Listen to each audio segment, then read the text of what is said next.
एक मिनिट एकदम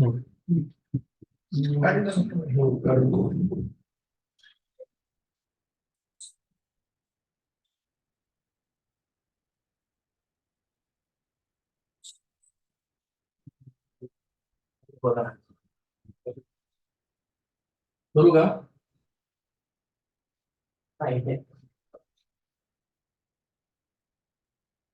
दोन मिनिटं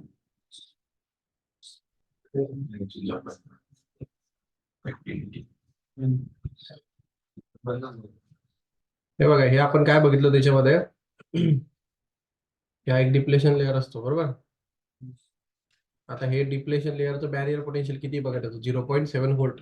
लक्षात ठेवायचं व्होल्टेज, त्याला काय म्हणतात? Barrier potential. बॅरियर पोटेन्शियल काय तयार होतं?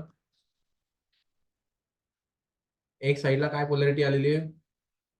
निगेटिव्ह. एक साईडला पॉझिटिव्ह. मग काही जसं की इकडे हा कुठला टाईप सेमीकंडक्टर? पी टाईप, आणि हा एन टाईप आहे. ठीक आहे. सो पी टाईप सेमीकंडक्टर आणि एन टाईप सेमीकंडक्टर जेव्हा एकमेकांमध्ये डोप होतात, म्हणजे एका एका ठिकाणी कनेक्ट होतात, तेव्हा काय होईल? या सगळे पी टाईपचे जे होल्स होते इथले, ते होल्स कोणाकडे शिफ्ट झालेत? इलेक्ट्रॉन्सकडे. ठीक आहे. आणि इकडचे जे इलेक्ट्रॉन्स होते ते कुठे शिफ्ट झालेत? पी टाईपकडे. मग ते डिप्लेशन जे झालेलं असतं त्याच्यामुळे काय होतं? एवढ्या रिजन मध्ये याच्याकडे पॉझिटिव्ह चार्जेस येऊन जातात, आणि ते काय आलेत? कारण इकडचे जे तिकडे गेले. कुठला? नाही. नंतर इकडचे निगेटिव्ह चार्जेस इकडे येतात. ठीक आहे. मग त्याने काय व्हायला लागलंय?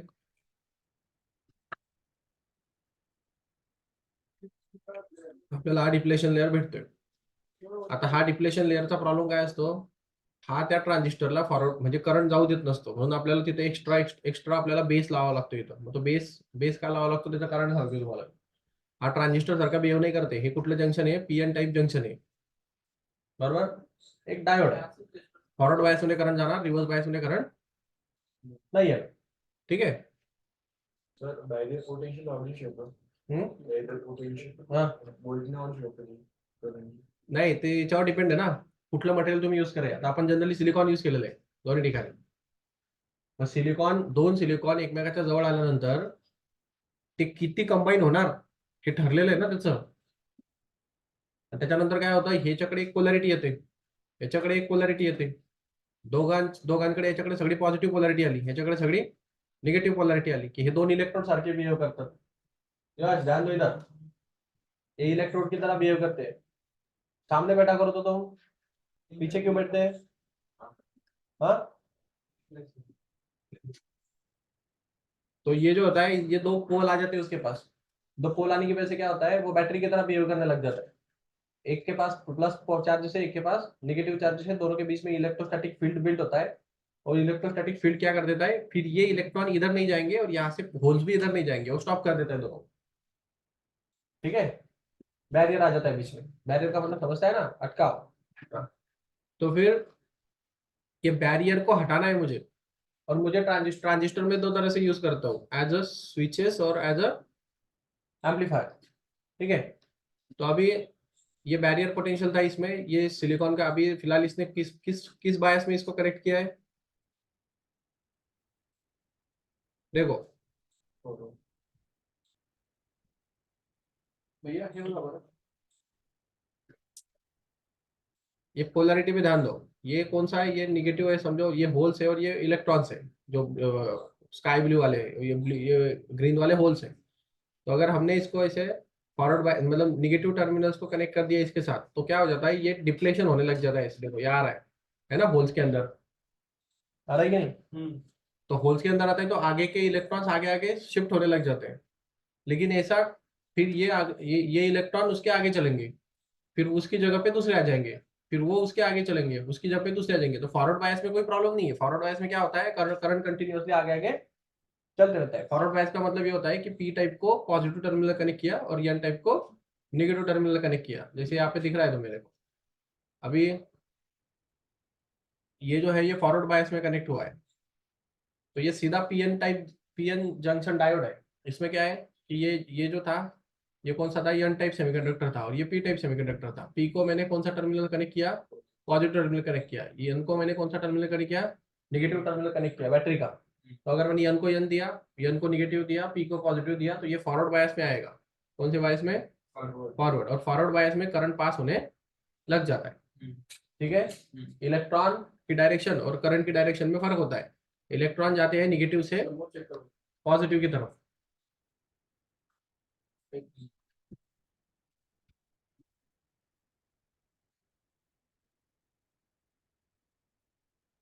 इलेक्ट्रॉन जाते हैं निगेटिव से पॉजिटिव की तरफ, ठीक है। और करंट की डायरेक्शन क्या रहती है, पॉजिटिव टू नेगेटिव, ठीक है। ये हमने देखा था, ये अपोजिट क्यों रहता है इसके बारे में। तो फिलहाल यहाँ पे ये निगेटिव टर्मिनल है, लेकिन हमारे अब नॉर्मली क्या होता है, करंट हमेशा पॉजिटिव से निगेटिव की तरफ जाता है, लेकिन यहाँ पे आपको क्या दिख रहा है, निगेटिव से पॉजिटिव की तरफ आ रहा है, ठीक है। तो ये जो चेंज दिख रहा है आपको, ये अभी फिलहाल ये फॉरवर्ड बायस में है, इसलिए कोई प्रॉब्लम नहीं है इसमें। फॉरवर्ड बायस में क्या हो रहा है कि एन एन को कनेक्ट होके इलेक्ट्रॉन्स आगे आगे जम्प करके होल्स को फिल कर रहे हैं, ठीक है। अभी हमने क्या कर दिया, ट्रांजिस्टर ला दिया इधर। ट्रांजिस्टर में क्या होगा, थ्री टर्मिनल्स आ जाएंगे। कौन से थ्री टर्मिनल्स, तो ये एन पी एन सेमीकंडक्टर है। एन पी एन क्यों बोला मैंने इसको, ये क्या है, ये स्काई कलर के इलेक्ट्रॉन्स है ये, है ना। और ये ग्रीन कलर के उसने होल्स दिखाया है, होल्स का मतलब होता है पॉजिटिव चार्ज, ठीक है। तो एनपीएन सेमीकंडक्टर, एनपीएन टाइप का ट्रांजिस्टर हो गया है। अभी ये तीन जब आ जाते हैं उसको, तो इसको ट्रांजिस्टर बोलते हैं। अब इसमें से एक इमिटर रहता है, एक बेस रहता है, एक कलेक्टर रहता है, ठीक है। तो अभी हमने देखा था, इसका वर्किंग देख लो। वर्किंग में क्या हो रहा है, यहाँ पे देखो, वर्किंग में क्या हो रहा है, ये कौन सा सेमीकंडक्टर था, एन टाइप सेमीकंडक्टर था। ये कौन सा था, पी, मतलब निगेटिव पॉजिटिव और निगेटिव ऐसे सेमीकंडक्टर लगाए मैंने। निगेटिव और पॉजिटिव सेमीकंडक्टर के बीच में ये तो एन पी टाइप सेमीकंडक्टर हो गया ना, डायोड हो गया ना एक टाइप का। और यहाँ पे भी ये बाउंड्री पे पी एन टाइप डायोड हो गया। तो आपको दो डायोड मिल रहे, N P diode, P N diode. तो ये वापस से उसकी तरह बिहेव करेगा। यहाँ पे भी आप उसका खुद का क्या हो जाएगा, डिप्लेशन लेयर आएगा या नहीं आएगा, आएगा ना, उसका खुद का डिप्लेशन लेयर आएगा ऐसे, ठीक है, लाइक दिस। ऐसे कुछ कुछ कुछ सेक्शंस में डिफ्लेशन लेयर आ जाएगा, और इसका ये राइट साइड वाले का भी कुछ सेक्शन में डिफ्लेशन लेयर आएगा।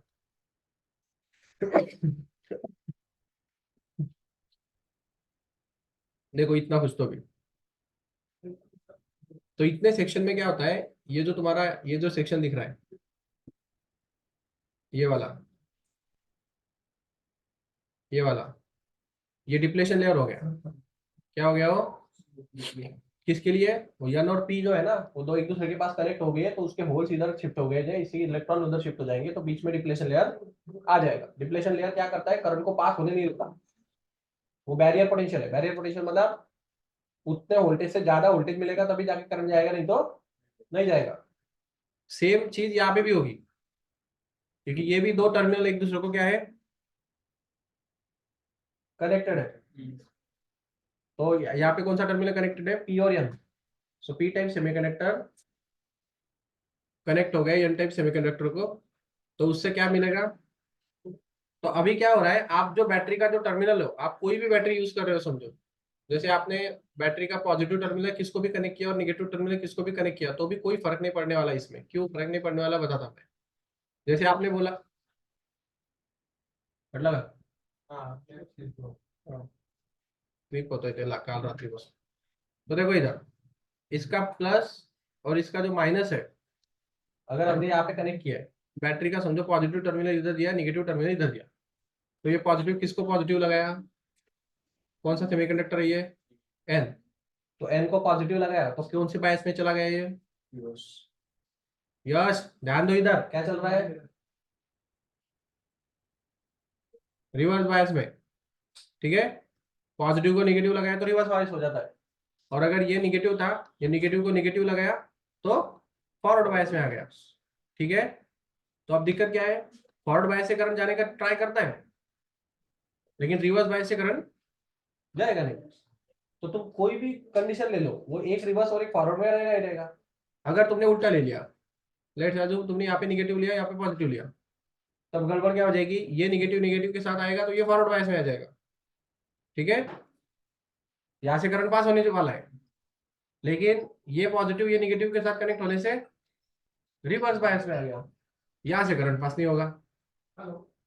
तो हमेशा क्या हो रहा है, आपका जो ट्रांजिस्टर है वो आप ये बैटरी को किसी भी तरह से आप लगा लो, वो एक पॉजिटिव और एक फॉरवर्ड में और एक रिवर्स में रहने ही वाला है। वो एक तो आगे वाला फॉरवर्ड में रहेगा तो पिछला रिवर्स हो जाएगा, अगर पिछला फॉरवर्ड में चला गया तो अगला रिवर्स हो जाएगा, करंट कैसे भी ट्रांसफर नहीं होगा। क्यों नहीं हो रहा है, ये बीच में डिप्लेशन लेयर जो है ना इसका, ये उसको होने नहीं दे रहा है। ठीक है, तो अभी तुम्हारे पास क्या ऑप्शन है इसको खत्म करने के लिए, ये प्रॉब्लम को सॉर्ट आउट करने के लिए तुम क्या करो, ये बीच में जो तुम्हारा ये पी टाइप सेमीकंडक्टर था इसको एक बैटरी कनेक्ट कर दो। समझे क्या, इस तरह से। ठीक है, बैटरी कितनी लगाना, स्मॉल वोल्टेज की, मतलब इसका वोल्टेज कैसा होना चाहिए, स्मॉल स्मॉल पोटेंशियल डिफरेंस हो, मतलब बहुत ज्यादा नहीं, लगभग किसका कितने, इतना मैंने बोला था 0.7 वोल्ट उसका था ना रेंज बैरियर पोटेंशियल का, 0.7 की इतना छोटा बैटरी उसको लगा दो। इससे होता क्या है कि ये जो बैरियर पोटेंशियल था इधर, ये उसको रोक रहा था इधर से जाने के लिए, है ना, अब ये जाना स्टार्ट कर देगा। क्यों करेगा, उसके पीछे का लॉजिक होता है, देखो मैं बताता हूँ। फिलहाल बस थोड़ा देखो, ये रिवर्स कर रहा है उसको, फिर भी कोई फायदा नहीं, ये रिवर्स में आ गया, ये फॉरवर्ड में आ गया, तो दोनों केसेस में भी ट्रांजिस्टर ऑफ ही रहेगा, कोई करंट आपको पास होते हुए नहीं दिखेगा। अगर आपको करंट पास करना है तो उसने बैटरी लगाई, देखो किधर लगाई, बेस को इमीटर के साथ, किसके साथ कनेक्ट किया, ये क्या है, पहला इमीटर रहता है ना, और दूसरा बेस रहता है, तीसरा कलेक्टर रहता है। पॉजिटिव टर्मिनल को पॉजिटिव कनेक्ट कर दिया तो फॉरवर्ड बायस में आ गया वो। हम्म, तो काय तो डायोड आहे. हम्म, हा सिंपल, तो त्याच्या याच्यासाठी लावलेला असतो सेफ्टीसाठी. हे बघा, आता हे सर्किटचा पार्ट आहे तो, समजा त्याचं काही घेणं नाही आपल्याला, आपल्याला फक्त बॅटरी लावायची. ठीक है, बैटरीचं कुठला टर्मिनल, कौन सा टर्मिनल कहाँ पे कनेक्ट किया उस पर ध्यान दो। ये कौन सा था, ये बेस था, क्या था ये बेस, और ये कौन सा था इधर, इमीटर, यहाँ पे क्या है, ये इमीटर है। तो इमीटर और बेस को मैंने क्या किया, बेस से एक टर्मिनल निकाल के यहाँ पे बैटरी को कनेक्ट किया, दिख रहा है। बैटरी भी कैसे कनेक्ट किया, जिसका positive terminal P type semiconductor को कनेक्ट होना चाहिए, समझे, और इसका निगेटिव टर्मिनल ये एन टाइप सेमीकंडक्टर था उसको कनेक्ट होना चाहिए। तो मतलब ये बैटरी कौन से बायस में आ गई, फॉरवर्ड बायस में आ गई। फॉरवर्ड बायस मतलब करंट पास होने में कोई प्रॉब्लम नहीं है, तो करंट जाएगा। अब ये क्या हो जाएगा, यहाँ पे जो होल्स होते हैं, ठीक है, तो ये होल्स होते कुछ, अभी पी टाइप सेमीकंडक्टर तो कुछ ज्यादा होल्स रहेंगे ना उसके पास, होल्स मतलब पॉजिटिव चार्जेस, होल्स का मतलब पॉजिटिव चार्जेस। तो पी टाइप सेमीकंडक्टर नाम में ही मतलब है उसके, पी मतलब क्या, पी मतलब क्या, पॉजिटिव, तो पॉजिटिव चार्जेस रहेंगे ना, तो ये इसके पास पॉजिटिव चार्जेस थे बहुत से। अब क्या होता है, जैसे हम यहाँ पे एक बैटरी कनेक्ट करते हैं तो इधर से क्या हो जाता है, इधर के इलेक्ट्रॉन जो है ना वो इधर ट्रांसफर होने स्टार्ट हो जाते हैं। ठीक है, और ये क्यों हो रहा है, क्योंकि ये जो हमने वोल्टेज दिया था वो बैरियर पोटेंशियल कितना वोल्टेज है। ठीक है, तो ये क्या करता है, ये इलेक्ट्रॉन जो यहाँ पे ट्रांसमिट हो चुके थे पहले थोड़े से डिप्लेशन लेयर की वजह से, उनको ऊपर खींचने लग जाता है। समझे क्या, कुछ इलेक्ट्रॉन इधर ट्रांसमिट हुए थे ना, कहाँ से हुए थे, ये डिप्लेशन लेयर था इधर, डिप्लेशन लेयर, इधर के इलेक्ट्रॉन इधर होल्स आ जाते हैं कुछ रीजन के पास में, और इधर कुछ इलेक्ट्रॉन्स आ जाते हैं, बराबर है, डिप्लेशन लेयर में वो ट्रांसफर हो जाते हैं एक दूसरे की तरफ। ये इलेक्ट्रॉन्स अभी आगे वाले इलेक्ट्रॉन्स को आगे नहीं आने दे रहे, क्योंकि वो बैरियर बन के बैठे उधर, उसको आगे ट्रांसफर करना पड़ेगा तभी जाके चलेंगे वो। तो कब चलेंगे वैसा, तो इसने क्या किया, यहाँ पे एक बैटरी लगा दी, बैटरी लगाने से क्या हुआ, ये इलेक्ट्रॉन ऊपर खींचने लग गए ऐसे। ठीक है,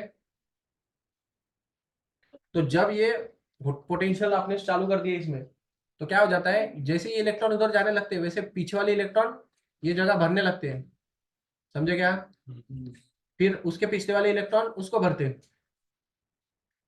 उसके पिछले वाले उसको बढ़ते, तो करंट फ्लो हो रहा है। करंट फ्लो हो रहा है तो क्या हो रहा है, अभी क्या होता है कि इसमें से कुछ इलेक्ट्रॉन ही ऊपर खींच पाता है वो, क्योंकि क्या होता है उसका वोल्टेज कैसे रहता है, थोड़ा कम रहता है, मिनिमम रहता है। लेकिन होता क्या है कि ये जो इलेक्ट्रॉन भाग भाग के आ रहे हैं, मतलब ये इलेक्ट्रॉन सिर्फ यहाँ के नहीं थे ना, एक्चुअल में वो यहाँ पे था, वो यहाँ से यहाँ पे ट्रांसफर हुआ, यहाँ से यहाँ पे ट्रांसफर हुआ, यहाँ से यहाँ पे ट्रांसफर हुआ, यहाँ से यहाँ से ट्रांसफर हुआ, और अब यहाँ पे आया, बराबर है कि नहीं। तो इतना ट्रांसफर होने के बाद उसकी काइनेटिक एनर्जी क्या हो जाती है, इंक्रीज हो जाती है। क्या हो जाती है, इंक्रीज हो जाती है। अब काइनेटिक एनर्जी ज्यादा होने की वजह से क्या होता है कि वो ऑब्जेक्ट यहाँ पे वोल्टेज उतना ज्यादा है नहीं कि जो उसको ऊपर खींच पाए, तो ये थोड़ा पाथ को डिवाइड करता है, लेकिन ये जो पॉजिटिव पॉजिटिव सेमीकंडक्टर था उधर, उसको पास करके अगले सेमीकंडक्टर में चला जाता है वो।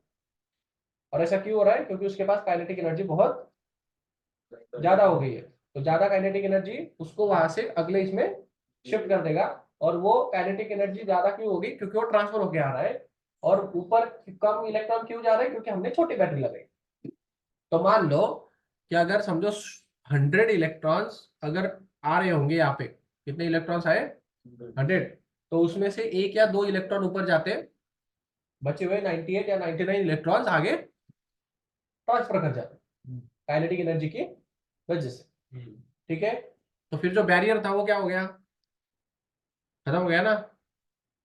यहाँ पे बैरियर था कि नहीं, बैरियर का मतलब क्या, हाँ, आज जो जाने नहीं दे रहा था उसको, वो ये डिप्लेशन लेयर की वजह से आ गया था। अब देखो ये के दो इलेक्ट्रॉन आगे जा रहे हैं, बाकी सारे इलेक्ट्रॉन आगे आगे शफल हो रहे हैं। तो ऐसा कनेक्शन चलते रहते हैं वो। देखो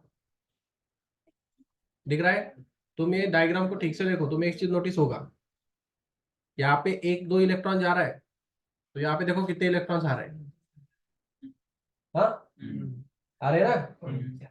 तो क्या होता है, कुछ इलेक्ट्रॉन्स सिर्फ ऊपर खींचे जाते हैं क्योंकि उसकी वोल्टेज कम है, और ज्यादातर इलेक्ट्रॉन काइनेटिक एनर्जी से आगे शिफ्ट हो जाते हैं।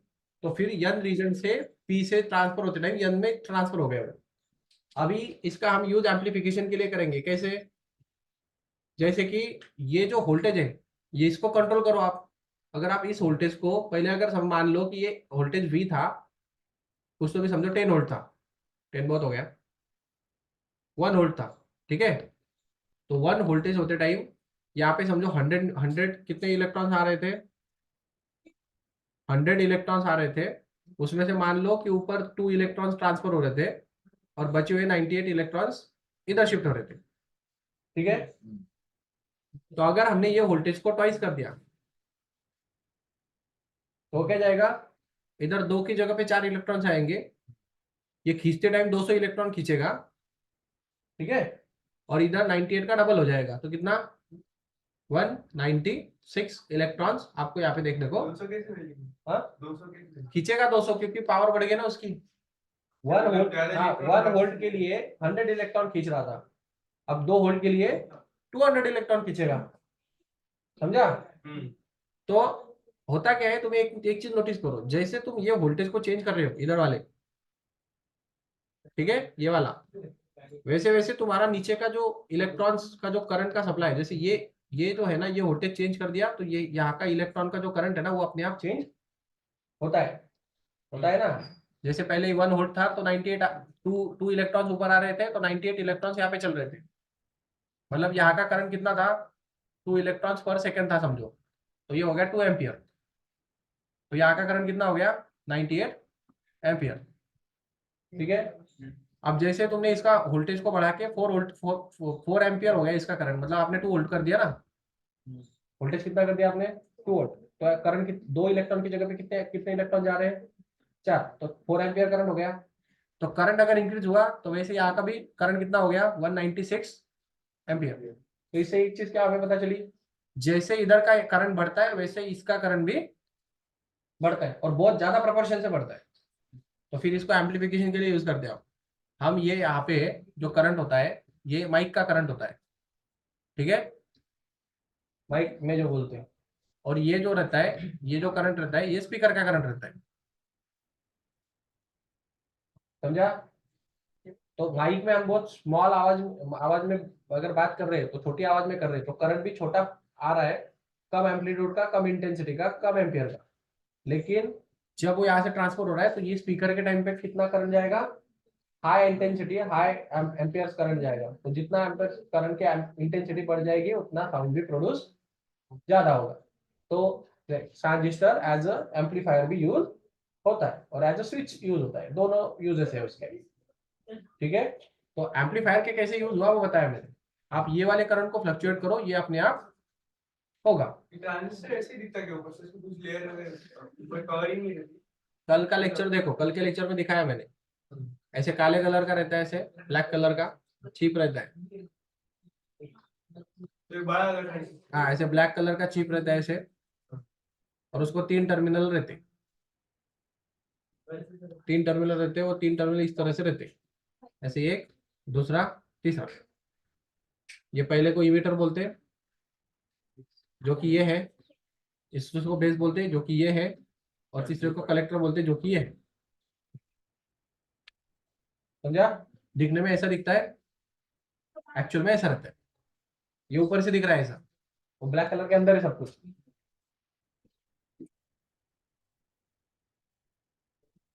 ठीक है, तो इतना बड़ा रहता होगा बैटरी। अरे ये बहुत छोटा रहता है ना, बड़ा क्यों रहेगा? तो डायग्राम अंदर बड़ा रहता है, हाँ अंदर तो बहुत बड़ा है ना, देखो ना। तो अभी देखो, ये पूरा फिगर तुम्हें समझ रहा होगा। अभी तुम एक नोटिस करोगे ना, तुम यहाँ पे एक चीज मैंने कल भी बताई थी, ये बल्ब को नोटिस करो तुम, ये बल्ब थोड़ा धीमा चमक रहा है और ये ज्यादा चमक रहा है।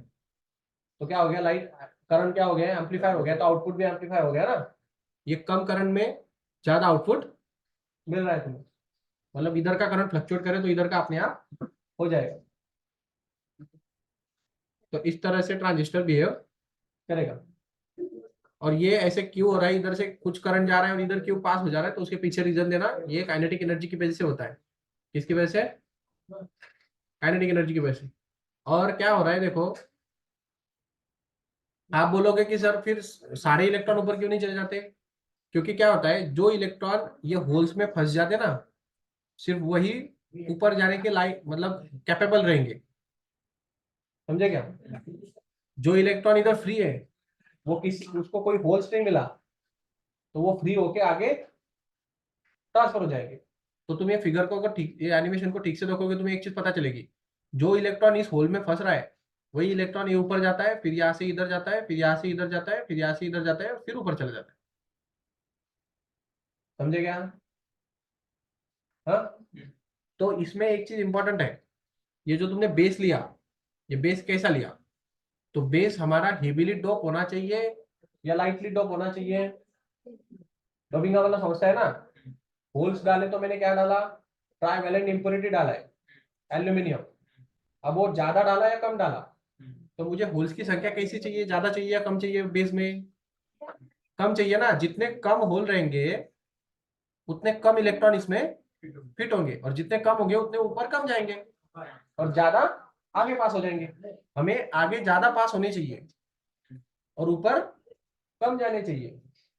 समझे क्या? तो कम एफर्ट पे ज्यादा आउटपुट मिलेगा। तो बेस जो होता है वो लाइटली डोप्ड होता है, क्या बोलते हैं इसको? Lightly dope. लाइटली डोप क्यों?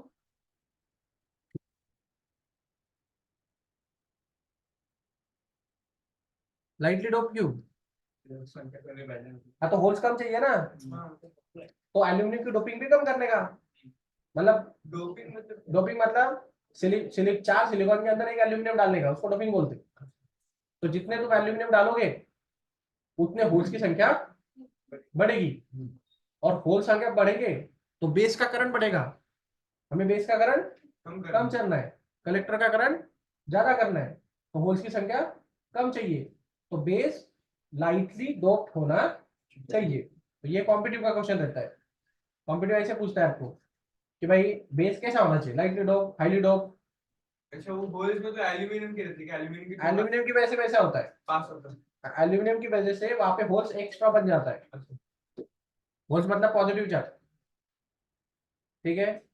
हाँ, अब दूसरी चीज, इनमें एक चीज अगर नोटिस करो तो यहाँ पे थोड़ा दिख नहीं रहा है, लेकिन एक चीज क्या होता है, ये कलेक्टर का जो साइज होता है ना एक्चुअल में, मतलब ये ऐसे रहता है देखो,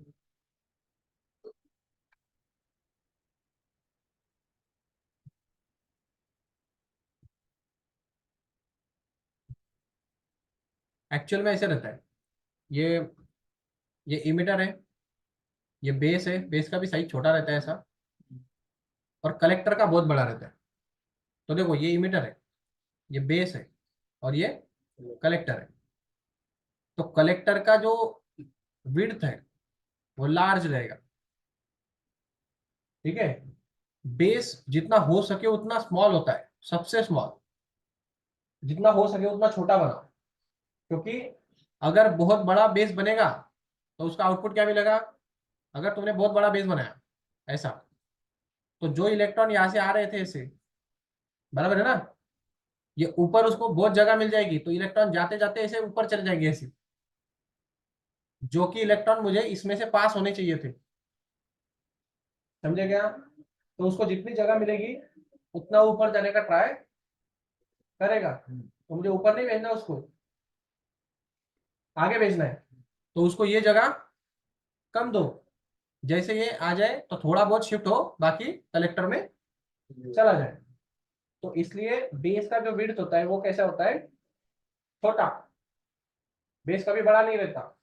बेस कैसा रहता है, लाइटली डोप्ड, मतलब डोपिंग लाइट करेंगे हम, ज्यादा डोपिंग नहीं करेंगे, क्योंकि होल्स की संख्या मुझे कम चाहिए, ठीक है।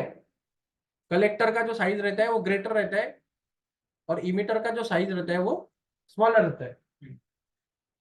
इमीटर का जो साइज रहता है वो स्मॉलर रहता है, और इसमें डोपिंग में देखो ये मॉडरेटली डोप रहता है। मॉडरेटली मतलब बहुत ज्यादा नहीं, बहुत कम नहीं। और ये इमीटर जो होता है वो हाईली डोप रहता है। हाईली डोप क्यों, क्योंकि इसमें जितने इलेक्ट्रॉन ज्यादा रहेंगे उतने इलेक्ट्रॉन्स आगे जंप करके पास होंगे। तो हमें ज्यादा इलेक्ट्रॉन में जंप करना चाहिए, तो इसके लिए उसके पास बहुत ज्यादा इलेक्ट्रॉन होना जरूरी है। तो डोपिंग का किस्सा खत्म हो गया। इमीटर हाईली डोप चाहिए, क्योंकि इलेक्ट्रॉन ज्यादा होंगे तो ज्यादा जाएंगे। बेस लाइटली डोप चाहिए, क्योंकि उसके पास अगर होल ज्यादा रहेंगे तो ऊपर भेज देगा वो। उसके पास होल्स कम होने चाहिए, क्योंकि वो पी टाइप सेमीकंडक्टर है, ठीक है। और कलेक्टर मॉडरेटली डोप होता है। साइज के हिसाब से देखा जाए, सबसे बड़ी साइज कलेक्टर की रहती है, सब उससे छोटी साइज इमिटर की रहती है, और सबसे छोटा बेस होना चाहिए। बेस सबसे छोटा होने के उसके पीछे रीजन रहता है कि इलेक्ट्रॉन ने ऊपर जाना नहीं है, उसने जंप करके आगे भाग जाना है। और जंप करने के लिए उसके पास काइनेटिक एनर्जी ऑप्शन है। तो अगर उसको बहुत जगह मिलेगी तो काइनेटिक एनर्जी, वो इलेक्ट्रिक फील्ड जो क्रिएट होता है ऊपर वाला, वो इलेक्ट्रिक फील्ड उसको खींच लेगा ऊपर, ज्यादा टाइम मिलने से। तो टाइम नहीं मिलना चाहिए, इसलिए वो डायरेक्ट जंप करके आगे भाग जाना चाहिए। और टाइम अगर मिलेगा उसको तो इलेक्ट्रिक फील्ड ऊपर खींच लेगा, तो हमें वैसा नहीं चाहिए, ठीक है ना। तो इसलिए वो ये हो जाता है। तो आपको ये तीन चीजें यहाँ पे समझी, तो कॉम्पिटिटिव में ये दो तीन चीजें आपको पता होनी चाहिए, डोपिंग किसका ज्यादा किसका कम, बेस की साइज कैसी रहती है, मीटर की साइज कैसी रहती है, कलेक्टर की साइज कैसी रहती है। अब इसमें ना दो तीन फार्मूला दे, ये बीटा बोलते हैं इसको, और अल्फा और बीटा, ये अल्फा और बीटा दो चीजें रहती है। अल्फा को बोलते हैं करंट गेन, नहीं बीटा को। हाँ ठीक है, जाओ वो सारे वीडियो देखो रे, यूट्यूब पे जाओ, 5 पार्ट्स है, 5 या 6 पार्ट्स, कल देख के आओ पूरा। मैं पूछूंगा तुम्हें क्वेश्चन। करंट गेन बीटा बोलते हैं इसको। ये बीटा अप्रोक्सीमेटली 100 के अराउंड होता है, मतलब होना चाहिए अच्छे इसके लिए। बीटा का बेसिकली मतलब ये होता है कि जो आपका आईसी करंट है, आईसी मतलब कलेक्टर का करंट ये, और जो आपका आईवी करंट है उनका रेशियो। तो ये नियर अबाउट 100 कब होगा, जब ये लगभग 1 होगा, समझे। जो आपका आईसी करंट जा रहा है वही करंट उसके अप्रोक्सीमेटली, मतलब उससे इतना छोटा करंट ये होना चाहिए बेस का कि वो नियर अबाउट 1 हो।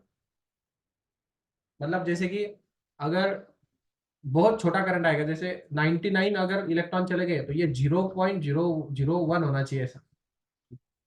तो उससे क्या हो जाएगा, ये अप्रोक्सीमेटली 99.9999 ही रहेगा ऐसे कुछ तो। बहुत छोटे से नंबर से डिवाइड किया तो कोई फर्क नहीं पड़ता है उसमें। तो क्या होता है कि वो नंबर अप्रोक्सीमेटली उतना ही होना चाहिए जितना आपका कलेक्टर का करंट है। तो ये जिसमें होता है कि इसका गेन 100 मतलब करंट गेन जो होता है 100 के आसपास होता है, वो सबसे अच्छा ट्रांजिस्टर है, क्योंकि वो क्या कर रहा है, बहुत कम करंट को लॉस कर रहा है, क्योंकि इसमें आने वाला करंट लॉस ही होता है, क्योंकि वो कुछ काम का नहीं है हमारे, वो बस फ्लक्चुएशन के लिए काम आ रहा है। ये जितना कम और ये जितना ज्यादा उतना ट्रांजिस्टर अच्छा। ठीक है, समझे क्या? तो ये बीटा जो होता है ना, उसको करंट गेन बोलते हैं, और ये करंट गेन का फॉर्मूला क्या है, तुम्हारा कलेक्टर के करंट को बेस के करंट से डिवाइड कर दो। ये कलेक्टर में कितना करंट जा रहा है और बेस में कितना करंट जा रहा है, इनका डिवीजन मतलब करंट गेन। समझा? हाँ, कभी कभी क्वेश्चन आते हैं न्यूमेरिकल, तो पता होना चाहिए। चैत्राली करते हैं का? हाँ, थोडा किचकट टॉपिक आहे, ट्रान्झिस्टर आहेत जरा किचकट, तो मोठा डिव्हाइस असतो। आता हे त्याने इथं 3 टर्मिनलचं दाखवलंय बघा, म्हणजे हा डिव्हाइस त्यांनी छोटा केला आणि 3 टर्मिनल कनेक्ट केला, दिसतंय? प्रॅक्टिकली असं दिसतं ते मध्ये, असं थोडी दिसणार प्लेट फ्लू, त्याला फक्त 3 टोकं दिसतात ना। प्रॅक्टिकली हा इमिटर आहे, हा बेस आहे, हा कलेक्टर।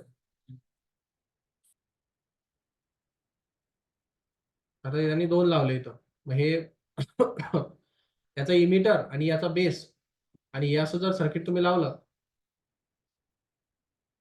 तर याच्याने आपल्याला मायक्रोफोन्स वगैरे पण भेटतात, म्हणजे स्पीकर मायक्रोफोन्स वगैरे टाईपचं स्ट्रक्चर आहे। आता हे बघा इथं त्यांनी स्पष्ट दाखवलंय, तुम्ही याला ऍम्प्लिफायर सारखं यूज करू शकतात। मग हे अजून ऍम्प्लिफाय केलंय त्यांनी साऊंडला, दोन दोन काय यूज केले त्यांनी ट्रान्झिस्टर,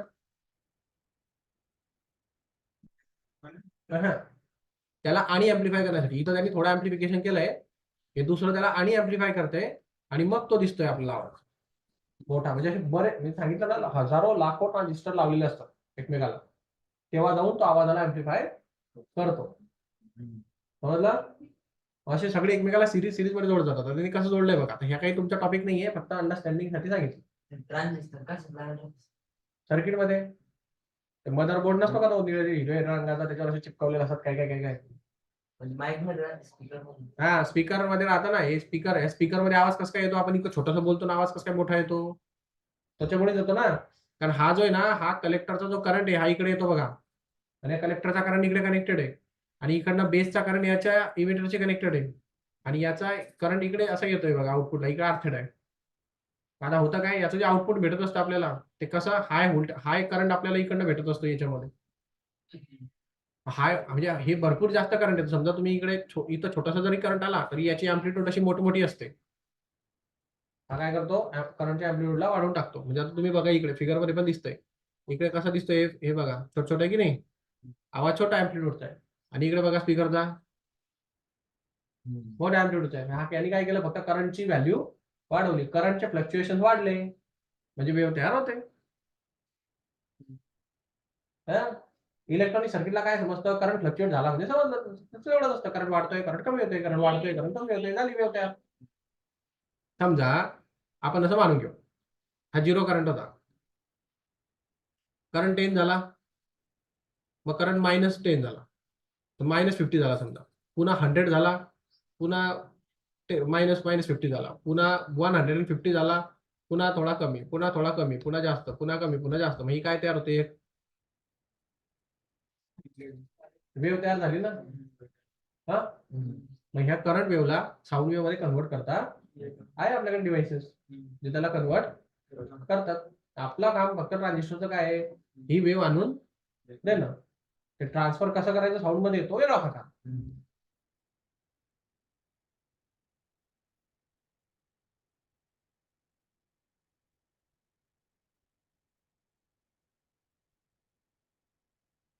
आता हे ऑन ऑफ स्विचचं आहे बघा, ऑन ऑफ स्विच म्हणजे काय, आता इथं तुम्ही समजा जे काय तुम्ही व्होल्टेज, आता इथं आपण मागच्या बॅटरी लावली होती की नाही, इथं काय लावली होती, बॅटरी। आता बॅटरीच्या ऐवजी काय करा, इथं स्विच लावून टाका, मग स्विच काय करेल, जर इथून तुम्ही व्होल्टेज सप्लाय दिला, म्हणजे इथं बॅटरीला आपण, बॅटरी एक प्रकारची बॅटरी ही त्याला स्विच आहे, बॅटरीला काय आहे, ठीक आहे, म्हणजे अशा प्रकारची बॅटरी लावली आपण की ज्याला स्विच पण आहे। ठीक आहे. जर आपण या बॅटरीचा व्होल्टेज सप्लाय कनेक्ट केला तर इथून ते इलेक्ट्रॉन वरती यायला लागतात, म्हणजे सर्किट पुन्हा सुरू होऊन जातं. जोपर्यंत इथून इलेक्ट्रॉन वर येत नाही, इथून असे, तोपर्यंत हे इकडनं इकडे काही जम्प करत नाही. कळलं का? मग तुम्ही काय करा, जर तुम्ही ही बॅटरीला ऑफ करून टाकलं तर इकडनं करंट वरती येईल का? म्हणजे तिथं व्होल्टेज लागलंय का? नाही लागलं. मग इकडनं करंट वरती येणार नाही, म्हणजे हे इलेक्ट्रॉन इकडे जम्प करतील का? नाही. म्हणजे हा सर्किटच काम करत नाही. मग हे ऑफ सर्किट झालं. कळलं? आणि समजा जर तुम्ही याच्यामध्ये व्होल्टेज दिल्याने काय होईल, इकडनं इलेक्ट्रॉन इकडे जम्प व्हायला लागतात, इकडची जागा खाली होते, त्याला भरायला इकडचे येतात, ते भरता ते कायनेटिक एनर्जी घेऊन येतात, ते इथं थांबता पुढे ट्रान्सफर होऊन जातात. बरोबर? पुढून ते पुढे कंटिन्यू होऊन जातात. मग या बल्बमध्ये आपल्याला प्रकाश दिसायला लागतो, म्हणजे सर्किट ऑन झालं. बेसिकली काय आहे, हे जे व्होल्टेजची तुम्ही बॅटरी जी लावताय ती जर ऑन ऑफ केली किंवा त्याचा व्होल्टेज कमी जास्त, म्हणजे व्होल्टेज बंद केलं आणि चालू केलं, तर तुम्ही याला स्विच म्हणून पण वापरू शकता. कळलं का? म्हणजे या सर्किटला हा स्विच सारखा पण बिहेव करतो. चालू 2 प्रकारचे ट्रान्झिस्टर असतात, याला बायपोलर ट्रान्झिस्टर म्हणतात. काय कोणाच दोघांचं? हा, एक इलेक्ट्रिक फील्ड ट्रान्झिस्टर असतं आणि एक बायपोलर ट्रान्झिस्टर असतं. असे 2 ट्रान्झिस्टर असतात. आपण जे बघितलंय हे बायपोलर ट्रान्झिस्टर आहे. इलेक्ट्रिक फील्ड ट्रान्झिस्टर पण असतात, ते मोफेट, एसफेट वगैरे असे तसे. थोडंसं वेगळं असतं, पण कसं आहे, गरज नाहीये करायची. तुमच्या टॉपिकचा तो पार्ट नाहीये, तो इंजिनला. कळलं? आता सध्याचा कनेक्शन आपल्याशी कोणाशी पडतो? फक्त बायपोलर ट्रान्झिस्टर कसे बिहेव करतात, कसे ऍक्ट करतात, काय काम करतात, एवढं कळलं पाहिजे. कोणाची कुठं डोपिंग कशी केलेली असते, कोणाची साईज मोठी असते, कोणाची साईज छोटी असते, कसे स्विच म्हणून काम करतात, काय केलं तर काय बिघडतं, एवढं तुम्हाला समजलं पाहिजे. आणि त्याच्या कॅरेक्टरिस्टिक थोड्याफार समजल्या बस झालं. काही गरज नाही पुढे जायचं, इनफ आहे. ठीक आहे. आणि आला तरी न्यूमेरिकल फक्त त्या अल्फा बीटावर पडतो, ते सांगितलं तुम्हाला ते बीटा काय असतं. त्या आयसी आपण आयबी करायचं. आयसी म्हणजे कलेक्टर मधला करंट, आयबी म्हणजे बेस मधला करंट, दोघांचं डिव्हिजन म्हणजे ते जवळपास 100च्या आसपास असलं पाहिजे, म्हणजे ट्रान्झिस्टर बेस्ट असतो. ज्याची त्या करंट गेनची व्हॅल्यू जास्त तो ट्रान्झिस्टर चांगला, ज्याची कमी तो खराब. कळलं? ठीक आहे, थांबू इथं.